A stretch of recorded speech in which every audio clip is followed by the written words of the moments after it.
tumeweza kuvuja jasho kabisa. Mwisho wa siku tumeweza kupata sare na bado tuko mbele kwa alama 5, na ndio kitu muhimu kwetu. Inaonekana hamkutarajia kuiona sare ya namna hiyo. Hapana.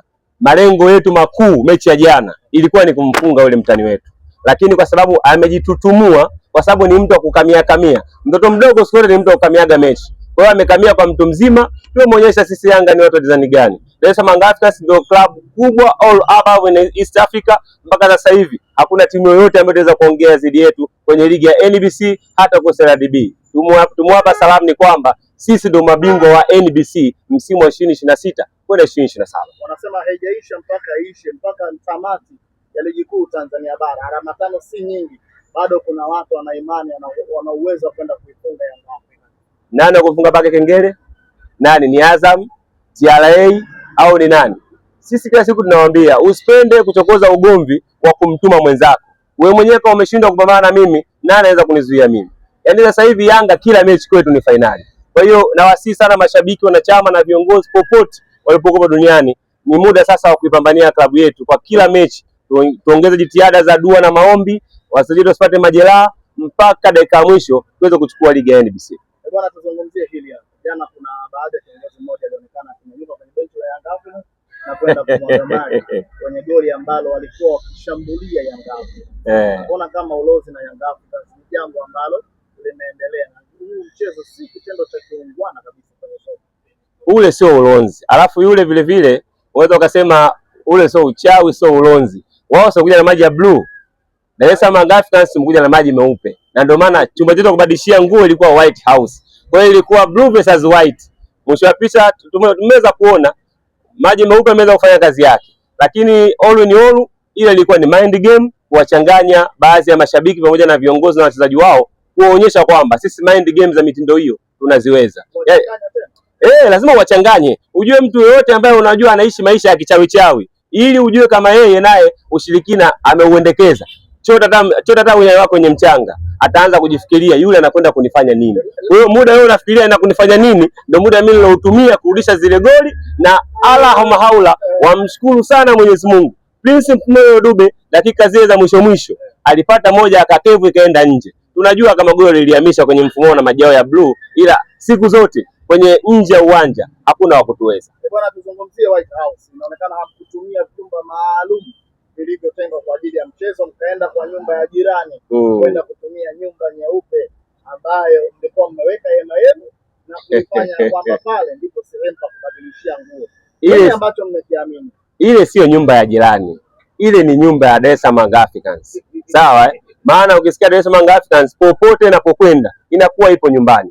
Kwa hiyo moja ya sehemu ambayo tulizochagua kwa niaba ya wachezaji wetu kupumzika, wachezaji wetu kubadilishia nguo ni ile White House. Kwa hiyo sisi binafsi hao wameanza wao Zanzibar. Wamepita kwenye njia zisizokuwa halali, sijasikia mwandishi wote kuuliza maswali zidi yao. Wameenda kukaa kwenye vyumba ambavyo sivyo halali, hakuna maswali mengi. Ila zidi ya Yanga kila mtu anauliza maswali. Ni kwa sababu gani? Dar es Salaam Africans inaonyesha ni klabu kubwa kuliko klabu zote Afrika Mashariki na Kati. Kwa hiyo ikifanya kitu chochote inakuwa ni story ndani ya Tanzania hii.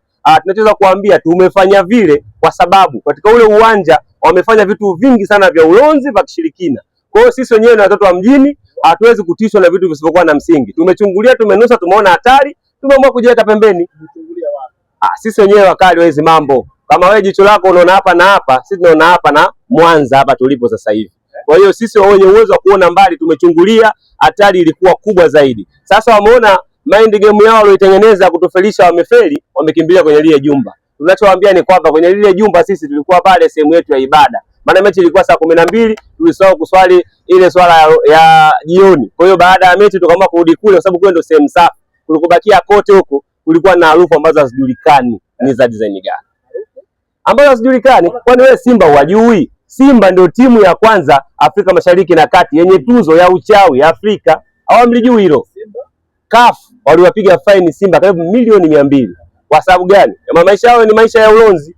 Kwa hiyo kwa kutumia ile zoezi lilokuwa limetokea jana pale, tumetumbulia sisi ambao maulamaa ambao tuna uwezo wa kuona mbali. Tumeona kabisa katika vile vyumba vyao hatuwezi kwenda kukaa. Tukaamua kuchukua White House, mpaka sasa hivi ndio imekuwa habari ya mjini. Na baada ya kuleta masimango, tunatoka hapa na Costa yetu tunakwenda kwenye nyumba yetu kupumzika na kuendelea kuenjoy maisha. Bwana, saa 8 leo kuna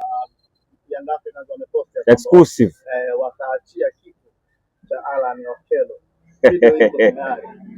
Ushawahi kumuona mtu mweupe anakula tope? Ushawahi kumuona mtu mweupe analamba tope? Nimeshangaa kule Zanzibar eti huyu ndo mchezaji bora wa mashindano. Tuheshimiane bwana nyinyi. Yule ni beki wa kawaida tu. Alan Okello kamlambisha tope vile. Je, angekutana na Clement Walid Mzize?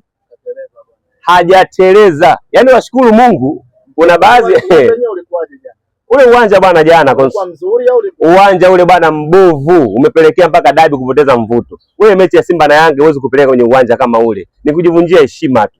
Uwanja umejaa mitope kama vile tuseme shamba la mpunga. Yaani mtu kabisa unaona kabisa, umeona jamaa wako alivyogaragara pale. Baada ya mechi kuisha, waangalie wachezaji wote wa timu mbili. Huyu alivaa jezi nyekundu anaonekana jezi zimechanganyika rangi ya zambarau sijui. Huyu mwenye njano anaonekana kavaa kama dark blue. Sasa ni vitu ambavyo haviwezekani. Kwa hiyo TFF pamoja na bodi ya ligi tunaomba sana kuelekea msimu ujao, hizi mechi za Simba na Yanga au mechi zozote kubwa za dabi, tunaomba sana mtafutie viwanja vyenye hadhi ya hizi mechi. Yaani inafikia nyakati sasa kuanza kwenda kuangalia ule uwanja inakuwa ni mtihani. Watu wanatoka mikoani wanapoteza pesa zao kwa ajili ya hii dabi. Watu wanatoka nchi mbalimbali kwa ajili ya hii mechi. Tusiende kuipoteza hii hadhi ya hii mechi. Sisi ni namba 5 Afrika. Tunavyoelekea kwa sasa hivi, kwa mfumo huu tukiendelea nao, tutakwenda kujikuta hii dabi itakuwa ya 50 kutokana na wengine tunashindwa kujielewa. Wale wa marefali wa Morocco jana mpaka wanashangaa tumeletwa wapi huko. Ndio maana baadhi ya matukio wameshindwa kuyaona. Kuna penalty tumenyuma Dar es Salaam Africans. Simba ule tu alikuwa na mkaba depu, nafikiri vile yuko zake kule Mombasa anakaba kwa ajili ya kuibia watu Simba. Bwana, nataka nimalize na ile moment ya Clatous Chota Chama pamoja na meneja wa awe na nidhamu. Awe na nidhamu. Nani? Chama Clatous Chota Chama awe na nidhamu, kwa sababu haiwezekani wewe kisa na mkasa umetoka kwetu umerudi kwenye timu yako ya utotoni mwenyewe unaoipenda au kwenye timu yako iliyokuagiza uje huku tufanye mipango yako. Maana wewe mpaka kaachwa kaondoka zake, yule alikuwa sio kijana yetu. Akija huku kufanya kazi afanye, akienda kuna ajitumua. Mwisho wa picha jana, baada ya kuona matokeo yashakuwa magumu, amedondokea kule kwa meneja, anaenda anamkanyaga mguuni. Yule bwana yuko special kwa ajili ya kuangalia mambo mengi kwa ajili ya mawasiliano na benchi la ufundi. Unakuja unamkinda kwa makusudi. Alafu mtu anakuuliza vipi, una react ifanya wewe mbabe.